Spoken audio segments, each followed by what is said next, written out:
कृष्ण। हरिगुरु वैष्णव के अनुगत्य में हम श्री नवदीप धाम में आए हैं। अभी हम चंपा हाटी के दर्शन करके आए हैं।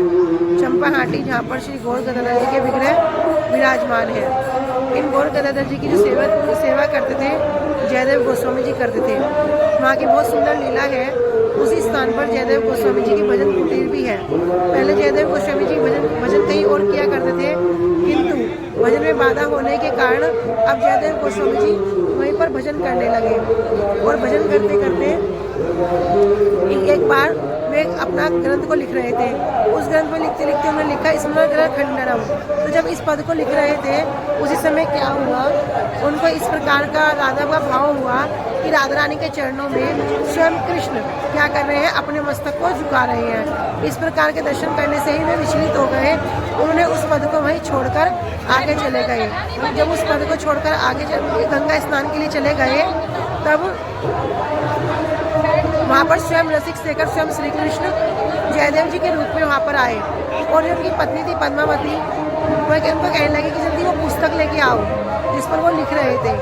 तो वे उनकी पुस्तक को लेके आई। तो उस पद को उन्होंने वहाँ पर पूरा किया। स्मरण ग्रह खंडनम देहि शिव मंडनम देहि पद पल्लव उदारम। इस पद को उन्होंने वहाँ पर पूरा किया। तो स्वयं भगवान ने आकर इस पद को पूरा कर दिया। इसी प्रकार जब जयदेव गोस्वामी जी का स्नान करके वापस आ गए तब उनकी पत्नी ने कहा, अरे आप कैसे वापस आ गए? कहते हैं कि अभी तो आप आए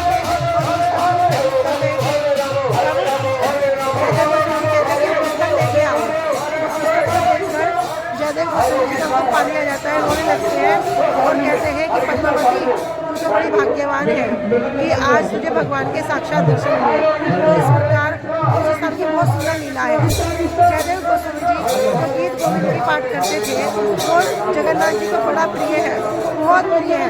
और एक बार एक देवदासी जगन्नाथ जी का पाठ करते हुए गीत गोविंद का पाठ करते हुए तोड़ रही थी। तो क्या हुआ, जगन्नाथ जी उसके पीछे भी चलने लगे और वहाँ पे कटीली झाड़ी में उनके वस्त्र उलझकर फट गए। तो जब पता चला कि जयदेव गोस्वामी जी के पद जगन्नाथ जी को अत्यधिक प्रिय है, तो उन्होंने जगन्नाथ मंदिर में ही जयदेव गोस्वामी जी के पद को आज भी गान होता है। और इनके रचित जो मंगल गीत है श्री कमला कुंड मंचन, उसको गान करते हुए जगन्नाथ जी को विश्राम भी दिया जाता है। बोलो श्री जयदेव गोस्वामी की जय।